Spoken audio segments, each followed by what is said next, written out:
How to fix allow access to camera missing on iPhone apps. Let's jump right into the steps.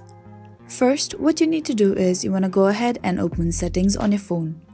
Scroll down and tap on screen time.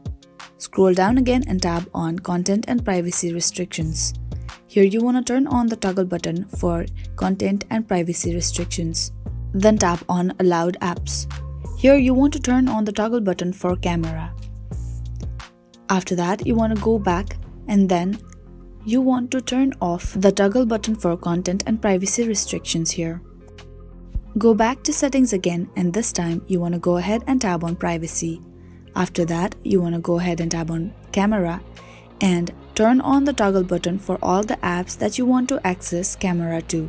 And if you want to turn off the access, you just have to do is turn off the toggle button. Next that you can do is you want to go to settings and scroll down to the app in which you want to allow access camera. For example, you want to access camera to Snapchat.